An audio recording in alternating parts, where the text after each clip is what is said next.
hayig soon another day na pod, and gusto lang nako i-share ang kamaayo sa Ginoo sa matag usa sa atoa. And through His word nag-remind sa atoa nga naapatay ka ng hope sa iya. And ang pulong sa Ginoo nga akong i-share sa inyo karon makita sa Deuteronomy chapter 31 verse 6.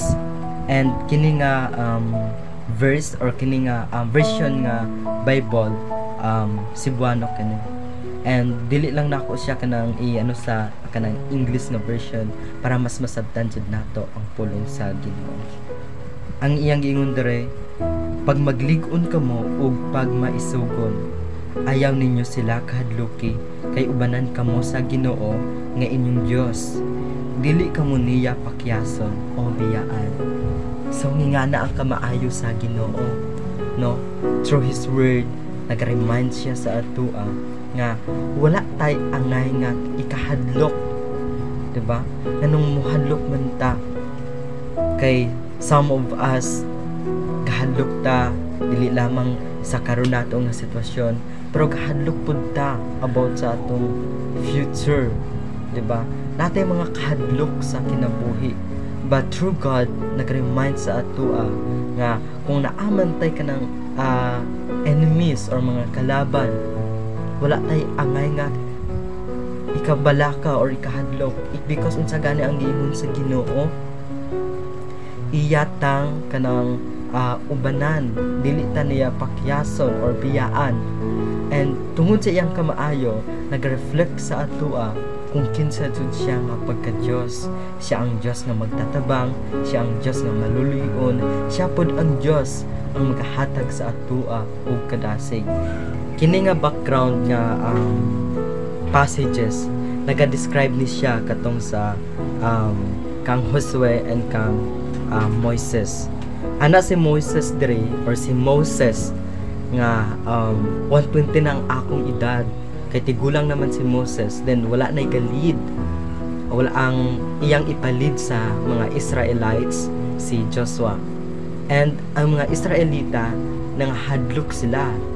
Siguro even si Joshua nahadlok po siya because lisod kaayo ang magiging leadership. And through Moses unsa gani ang iyang giingon, gina-encourage niya sila nga ang Ginoo may magauban sa ilaha nga wala sila'y angay nga ikahadlok para atubangon ang mga trials or atubangon ang mga kanang pagsulay sa ilang pagpanaw. Kay tungod sa katigulangon ni Moses, dili na niya kaya magiging leadership, and ang mipuli sa iya si Joshua.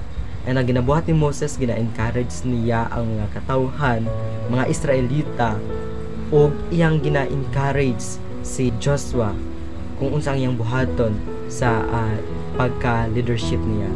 And through that, sa word nga nagatatak jud tinaka-highlight sa kini nga passages ang kanang Deuteronomy chapter 31 verse 6.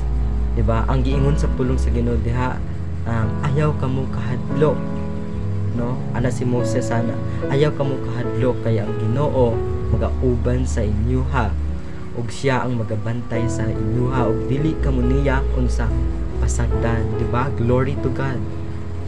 Nga na po ang Ginoo sa ato dili lamang about sa kini nga passages nga gina-describe about sa mga Israelita or kang Joshua, but about pud ni sa ato no?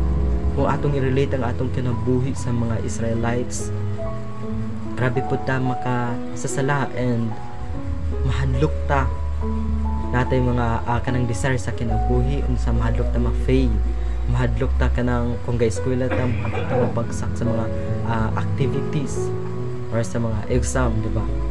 But through that nag-remind sa ato na ang Ginoo may magabantay sa ato and dili ta niya pasagdan tungod sa iyang kamaayo. Always siya unsa faithful sa atong kinabuhi.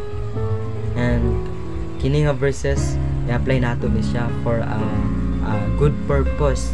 Pag ingon nako or pag mag-ingon ta nga good purpose, again dili lamang siya about sa kanang success ning kalibutan, but success sa pagtuo sa Ginoo.